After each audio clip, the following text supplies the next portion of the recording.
waxaan u wanaagsan asxaabteena qaaliga waa markale barnaamijkeena Excelka waxaan idin tusaya qaabka taariikhda sanadka oo dhan loogu shaqeeyo Excel ayaan ku tusaya si aad ugu eegan lahayd aad calendar ku dhigan lahayd adigoo isticmaalaya computerkaaga amaba Excelkaaga adigoo isticmaalaya sida taariikhda sanadka oo kale oo dhan waad ogaan lahayd yaan caawinad halkan idinku tusaya haddii lahayd markaas la socdo wanaagsan marka koobaad halkan ayaan imanaynaa equal to yaan leenahay equal to yaan leenahay sequence ayaan leenahay sequence ayaan leenahay sequence markaan dhahna kadib sequencekaas waxaa laga yaabaa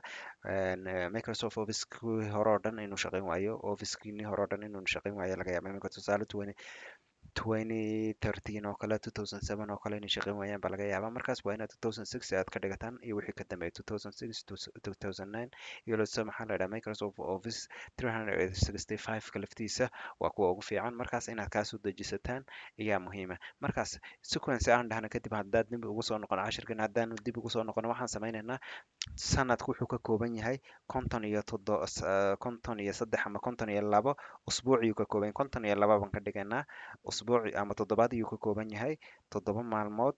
kadib toddoba markaan idhaahno waxaan leenahay maalinkan koowaad nooga dhig double quotation baan leenahay kadib waxaan leenahay bisha koowaad kowdeeda 2022 iga bilow ilaa iyo maxaa la yidhaahdaa bisha ugu dambeysa ii geeyaan leenahay sequencega waxay ka dhigan tahay kow iga bilow ilaa dhammaad ii gee bay ka dhigan tahay markaas waxaan leenahay waxaan ku xidhanaa parentheskaan ku xidhanaa kadib inter ayaan leenahay inter markaan dhahna kadib wuxuu noo soo saarayaa taariikhdii sanadka oo dhan iyuu noo soo saarayaa iminka tusaale sabti oo dhan maalmahaasay ku dhacaysaa buu ku leeyahay maxaa la yidhahdaa bisha labaad toddobadeeda bisha sagaal maxaa la bisha toddobaad sagaalkeyga maxaa la bisha saasuu u soconayaa bay ka dhigan tahay toddoba maalmood ayaa u dhaxaysa iminka bisha sideedaad lixdeedii bisha sideedaad 13 bisha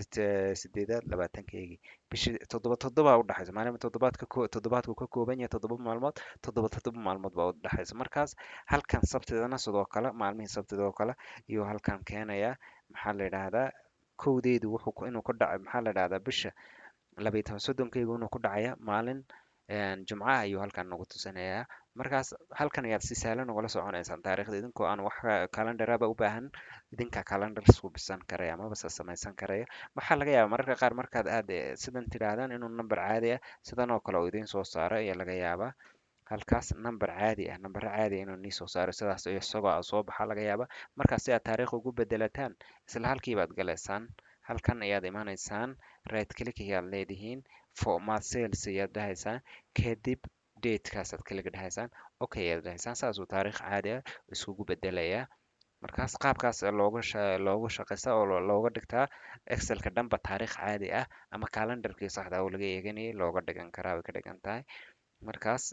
saad noola socoteen aad iyo aad baad u mahadsantihiin